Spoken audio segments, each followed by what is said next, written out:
அனைவருக்கும் இனிய வணக்கம். நலமாக இருக்கிறீர்களா? இந்த வாரம் குறிப்பாக 24ஆம் தேதி முதல் 30ஆம் தேதி வரை, அதாவது நவம்பர் மாதம் உள்ள இந்த வார ராசி பலன்களை பற்றி பார்ப்பதில் மிகவும் சந்தோஷமாக நீங்களும் இருக்கிறீர்கள். உங்களை சந்திப்பதில் நானும் மிகவும் ஆர்வமாக இருக்கிறேன். தொடர்ந்து நான் உங்களுக்கு வார வாரம் சில தகவல்களை சொல்லிக் கொண்டு இருக்கிறேன். அதிலும் முக்கியமான தகவல்களை.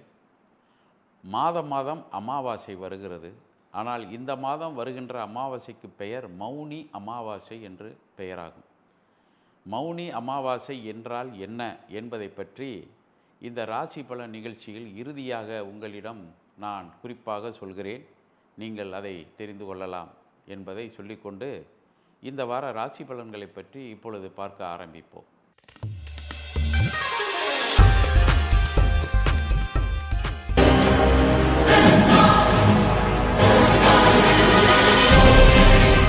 மேஷராசி நேயர்களே, இந்த வாரம் உங்களுடைய தாயாருடைய உடல்நலம் சற்று கவனமாக இருக்க வேண்டும். குறிப்பாக வயதானவர்களாக இருந்தால் அவர்களுக்கு சில நேரங்களில் உடல் உபாதைகள் சற்று அதிகமாக ஏற்படக்கூடிய வாய்ப்பு காத்திருக்கிறது. ஆனால் 8ஆம் இடத்திலே சூரியன் மறைந்திருக்கிறார். சூரியன் உங்களுக்கு யோகத்தை செய்யக்கூடியவர் ஆகும். நீங்கள் ஏதாவது வங்கிகளில் கடன் வாங்கி இருந்தாலோ அல்லது நண்பர்களிடம் கடன் வாங்கி இருந்தாலும், அரசாங்கத்தில் ஏதாவது நீங்கள் வரி பாக்கிகள் செலுத்த வேண்டியது இருந்தாலும், இதில் ஏதாவது ஒரு வகையில் உங்களுக்கு சில தொல்லைகள் ஏற்படக்கூடிய வாய்ப்புகள் இருக்கிறது. இதை ஆரம்பத்திலே கண்டுபிடித்து அதை சரி செய்து விட்டால் தொல்லைகள் எதுவும் வராமல் இருக்கக்கூடிய வாய்ப்பும் இருக்கிறது. புதிதாக ஏதாவது ஆரம்பிக்க வேண்டும் இருப்பவர்கள் இந்த வாரம் சற்று கவனமாக இருந்தால் நல்லதாக இருக்கும் என்பதை தெரிந்து கொள்ளுங்கள். ரிஷபராசி நேயர்களே, 3ஆம் இடத்திற்கு உரியவர் 4ஆம் இடத்திலே இருக்கிறார். குறிப்பாக சந்திர பகவான் உங்களது ராசியிலேயே அவர் உச்சம் பெறுவார். தாயாருடைய சொத்துக்களில் ஏதாவது வில்லங்கங்கள் ஏற்பட்டு வழக்காடு மன்றங்களில் உங்களுக்கும் உங்களது உடன் பிறந்தவர்களுக்கும் இடையே ஏதாவது வழக்குகள் இருக்குமேயாயின், அந்த வழக்குகள் ஒரு நல்ல முடிவுக்கு வந்து உங்களுக்கு என்ன கிடைக்க வேண்டுமோ அது சரியாக கிடைக்கும். சில நேரத்தில் எனக்கு சாதகமாகவே எல்லாமே நடைபெற வேண்டும் என்று ஒரு சிலர் நினைத்தால் அதிலே தவறு இருக்கிறது என்பதை தெரிந்து கொள்ளுங்கள். உங்களுடைய உடன் பிறந்தவர்களுக்கும் உங்களது தாயார்தான் தாயார் என்பதையும் தெரிந்து கொள்ள வேண்டும். உங்களுக்கு கிடைக்க வேண்டியது சரியான நேரத்தில் இந்த வாரத்திலே கிடைக்கக்கூடிய வாய்ப்பு இருக்கிறது என்பதை தெரிந்து கொள்ள வேண்டும். அதே நேரம் வெளிநாட்டு பயணங்களும் ஒரு சிலருக்கு ஏற்படலாம். மிதுன ராசி நேயர்களே, வார்த்தையில் மிகவும் கவனமாக இந்த வாரம் இருக்க வேண்டும். குறிப்பாக பெண் சகோதரிகள் இப்படி எடுத்துக்கொண்டால் நலமாக இருக்கும். சகோதரிகள் அவர்கள் மூத்தவர்களாக இருந்தாலும் அல்லது இளையவர்களாக இருந்தாலும் அவர்களிடம் நீங்கள் எதுவும் பகை காட்டாமல் இருப்பதை உறுதி செய்து கொள்ளுங்கள். இதனால் எதிர்காலத்தில் உங்களது குழந்தைகளும் அவர்களது குழந்தைகளும் சந்தோஷமாக இருக்க வேண்டும் என்று நினைத்தால் அதற்கு இடையூறாக நீங்கள் இருக்கக்கூடாது என்பதை இந்த வாரம் புரிந்து கொண்டு செயல்பட வேண்டும். நல்ல நண்பர்கள் உங்களுக்கு ஆலோசனைகள் கொடுத்தால் அதன்படி நடந்து கொள்வதை நீங்கள் உறுதி செய்து கொள்ள வேண்டும்.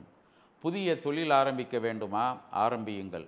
அதே நேரத்தில் நல்ல நண்பர்களையும் தேர்ந்தெடுத்து கொள்ளுங்கள். திருமண வாய்ப்புகளில் ஏதாவது தடைகள் இருக்கிறதா?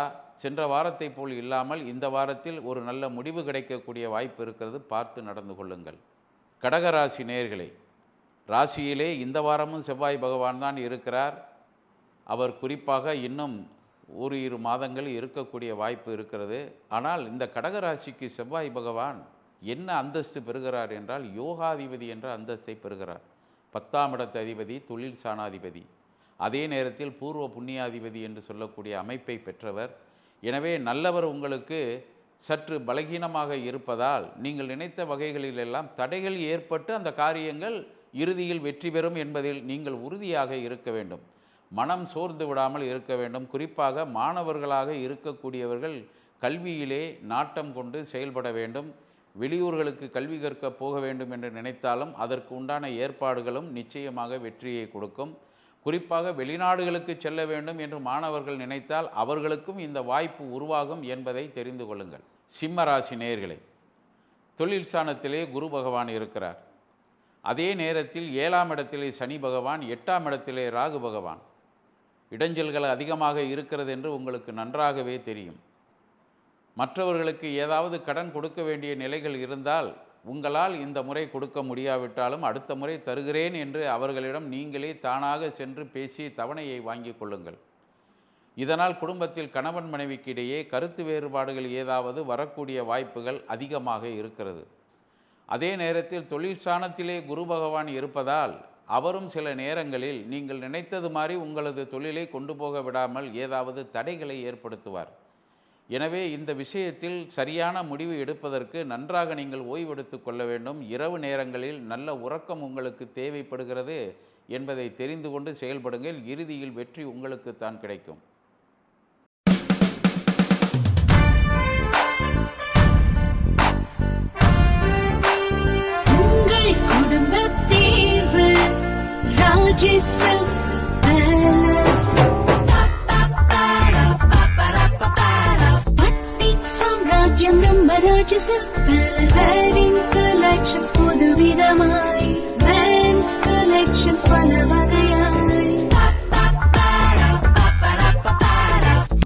என்னங்க, தீபாவளி ஷாப்பிங்லாம் முடிஞ்சதா?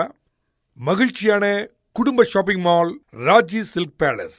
அனைவருக்கும் இனிய தீபாவளி நல்வாழ்த்துகள். கன்னிராசி நேயர்களே, குடும்பத்திலே கணவன் மனைவிக்கிடையே நல்ல ஒற்றுமை இந்த வாரம் காணப்படுகிறது. இருவரும் இணைந்தோ அல்லது குழந்தைகள் இருந்தால் அவர்களுடன் இணைந்தோ எங்காவது வெளிநாடுகளுக்கு முடிந்தால் சென்று வரலாம், அல்லது வெளியூர்களுக்கு சென்று வரலாம், அல்லது ஆலய வழிபாடுகளில் ஏதாவது உங்களுக்கு நாட்டம் இருந்தால் அதற்கும் சென்று வரலாம். பொதுவாக எல்லோருக்கும் குலதெய்வ வழிபாடு என்பது மிகவும் முக்கியமான ஒன்றாகும். அதில் ஏதாவது குறைகள் இருந்தாலும் இந்த கருத்து வேறுபாடுகள் குடும்பத்தில் வரக்கூடிய வாய்ப்புகள் இருக்கிறது. அப்படி இருந்தால் அதை நிவர்த்தி செய்து கொள்ள வேண்டும். கூட்டாக இணைந்து தொழில் செய்பவர்களாக இருந்தால் கருத்து வேற்றுமைகள் ஏற்படக்கூடிய வாய்ப்பு இருக்கிறது. அதற்கு இடம் கொடுக்காமல் நடந்து கொள்ள வேண்டும்.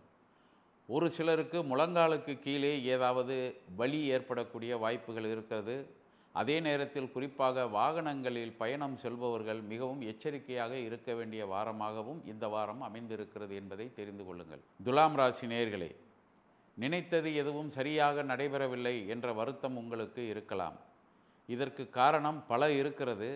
பொதுவாக ஜாதகத்திலே கிரக நிலவரங்கள் எப்படி இருக்கிறது என்று பார்க்க வேண்டும்.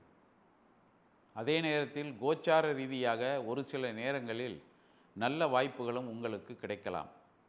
குறிப்பாக குழந்தைகள் மூலமாக ஒரு சில பெற்றோர்களுக்கு ஏதாவது கெட்ட பெயர் வரக்கூடிய வாய்ப்புகள் உண்டு. அவர்கள் வெளியிலே செல்லுகின்ற பொழுது நல்ல புத்திமதிகளை சொல்ல வேண்டும்.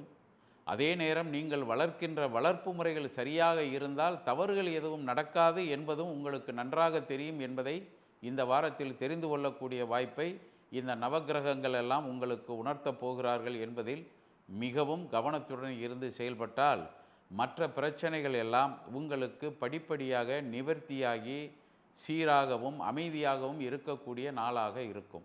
விருச்சிக ராசி நேயர்களே, 4ஆம் இடத்திலே சனி பகவான், 5ஆம் இடத்திலே ராகு பகவான், லாபஸ்தானத்தில் கேது பகவான், ராசிக்கு அதிபதி கடக ராசியிலே நீசமடைந்து இருக்கிறார்.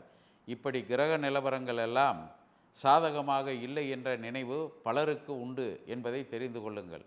ஆனால் குரு பகவானின் பார்வை இருக்கிறது. அவர் 2ஆம் இடத்திற்கும் 5ஆம் இடத்திற்கும் உரிய யோகாதிபதியாக இருக்கின்ற காரணத்தால் குழந்தைகள் மூலமாக ஒரு சில பெற்றோர்களுக்கு நல்ல பெயர் கிடைக்கலாம்.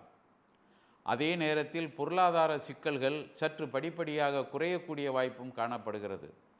தொழிலில் நல்ல முன்னேற்றங்கள் ஏற்படலாம். கடல் கடந்து வியாபாரம் செய்யக்கூடியவர்களுக்கு புதிய வாய்ப்புகளும் ஏற்படக்கூடிய ஒரு காலமாக இருக்கிறது. அதே நேரம் உடல் நலத்திலும் சற்று அக்கறையாக இருக்க வேண்டும் என்பதையும் நீங்கள் தெரிந்து கொள்ளுங்கள். நல்ல நண்பர்கள் உங்களுக்கு உதவிகளையும் செய்வார்கள்.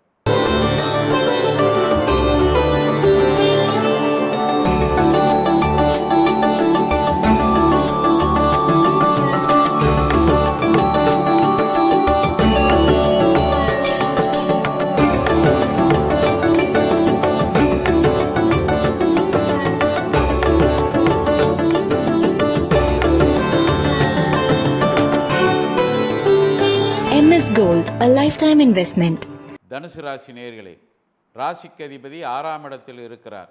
6ஆம் இடம் என்பது குறிப்பாக வயிறு, குடல் சம்பந்தமான இடங்களை பற்றி குறிக்கக்கூடிய இடமாகும். பெண்களாக இருந்தால் கர்ப்ப சம்பந்தமான பிரச்சனைகள் ஏதாவது ஏற்படலாம். சிறிய பிரச்சனைகளாக இருந்தாலும் மருத்துவரை சென்று பார்த்து வாருங்கள். அதே நேரம் கெஸ்ட்ரிக் சம்பந்தமான நோய் நொடி தொல்லைகளில் கடந்த காலத்தில் யாராவது இருந்தால் அவர்களுக்கும் அந்த தொல்லைகள் சற்று அதிகரிக்கக்கூடிய வாய்ப்பு இருக்கிறது. இதற்கும் சரியான சிகிச்சைகள் செய்து கொண்டால் வெற்றி நிச்சயமாக இருக்கிறது என்பதை தெரிந்து கொள்ளுங்கள். செய்யக்கூடிய தொழில் எதுவாக இருந்தாலும் அல்லது உங்களுடைய முயற்சிகள் எதுவாக இருந்தாலும் அவைகளில் எந்த விதமான குறைகளும் வருவதற்கு வாய்ப்புகள் கிடையாது.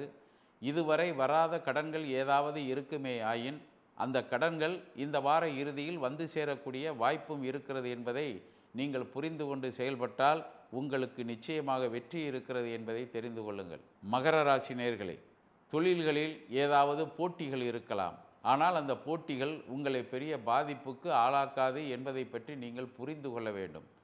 லாபஸ்தானத்திலே சூரிய பகவான் இருக்கிறார். பொதுவாக லாபஸ்தானத்தில் சூரிய பகவான் வருகின்ற பொழுது அந்த ஜாதகருக்கு திடீர் தன வாய்ப்புகள் எல்லாம் வரக்கூடிய வாய்ப்புகள், கொடுத்த கடன்கள் திருப்பி வருவது, அல்லது ஏதாவது தொழில் சம்பந்தமாக வராத பாக்கிகள் இருந்தால் வருவது, வங்கிகளில் கடன் கேட்டு புதிய தொழில்களை ஆரம்பிக்க வேண்டும் என்று நினைத்தால் அதன் மூலமாக வரக்கூடிய அந்த பண வரவுகள், இவைகளெல்லாம் இந்த வாரத்திலே வந்து சேரக்கூடிய வாய்ப்புகள் உண்டு.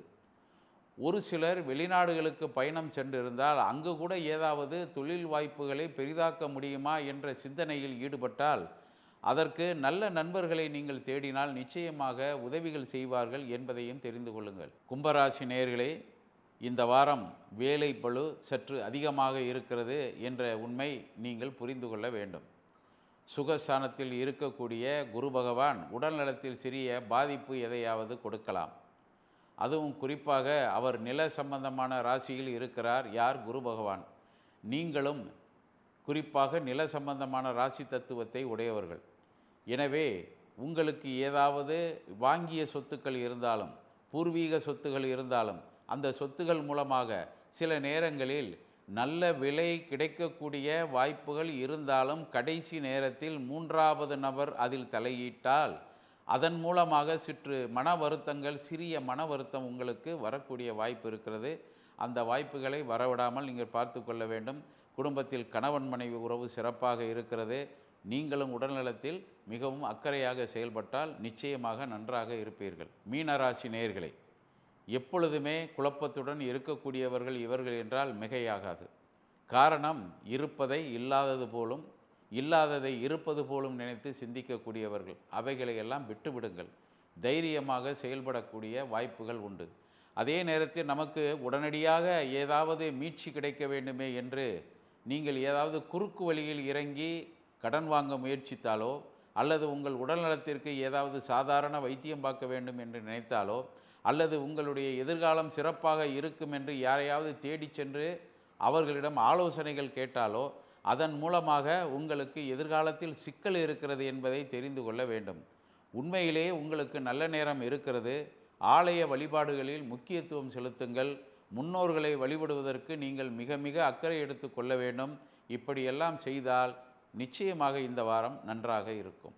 ராஜி சில்க் பேலஸ் இவ்வாண்டு தீபாவளிக்கு பெண்களின் முதன்மையான தேர்வு ராஜி சில்க் பேலஸ். அழகழகான சேலைகள், லெங்கா, பட்டுச் சேலைகள், காட்டன் சேலைகள், பஞ்சாபி ஆடைகள் என அனைத்தும் சிறப்பு விலையில் நீங்கள் வாங்கலாம். அது மட்டும் இல்லைங்க, ராஜி சில்க் பேலஸ்ல ஆண்களுக்கான கலர்ஃபுல் வேஷ்டிகள், சட்டைகள், ஜிப்பாக்கள் ஜொலிக்கிறது மேல் மாடியில். சிறுவர்களுக்கான ஆடைகள் அடேங்கப்பா வந்து குவிந்திருக்கிறது. ஒவ்வொன்றும் அழகழகாக இருக்கிறது. பார்த்தாலே பரவசம். என்னங்க, தீபாவளி ஷாப்பிங்லாம் முடிஞ்சதா? மகிழ்ச்சியான குடும்ப shopping mall Raji silk palace. அனைவருக்கும் இனிய தீபாவளி நல்வாழ்த்துகள். நேயர்களே, நிகழ்ச்சியின் ஆரம்பத்தில் நான் அமாவாசையை பற்றி சொல்லியிருந்தேன். குறிப்பாக அமாவாசைக்கு எல்லோரும் தர்ப்பணம் செய்யக்கூடிய வாய்ப்புகள் இல்லாவிட்டாலும் அதை முக்கியமாக கொண்டு தர்ப்பணம் செய்யக்கூடியவர்கள் நிறைய பேர் இருக்கிறார்கள் என்பது நமக்கெல்லாம் நன்றாக தெரியும். ஆனால் அமாவாசை தர்ப்பணம் என்பது எவ்வளவு முக்கியமோ அதேபோல் இந்த அமாவாசை, குறிப்பாக இந்த மாதத்திலே வரக்கூடிய அமாவாசைக்கு மௌனி அமாவாசை என்ற பெயராகும்.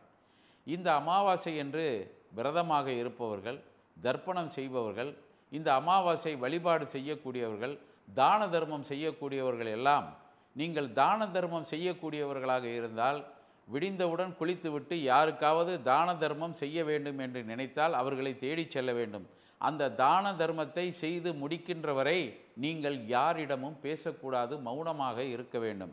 தர்ப்பணம் செய்பவர்களும் தர்ப்பணம் செய்ய வேண்டிய நேரம் வரை, செய்து முடிக்கின்ற வரை மௌனமாக இருக்க வேண்டும் என்பதை தெரிந்து கொள்ள வேண்டும்.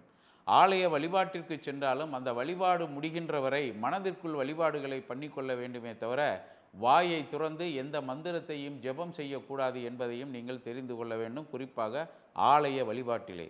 எனவே இந்த அமாவாசைக்கு எவ்வளவு சிறப்பு என்று கேட்டால், இந்த ஒரு அமாவாசையை மௌனமாக இருந்து நீங்கள் சிறப்பாக முடித்துவிட்டால், சொன்ன வழிகளிலெல்லாம் நீங்கள் அந்த குறிப்பிட்ட காலம் வரை அமைதியாக மௌனமாக இருந்தீர்கள் என்று சொன்னால், ஏனைய அமாவாசைகளில் செய்வதை விட இந்த அமாவாசை விரதம் என்பது உங்களுக்கு உன்னதமான பலன்களை கொடுக்கும்.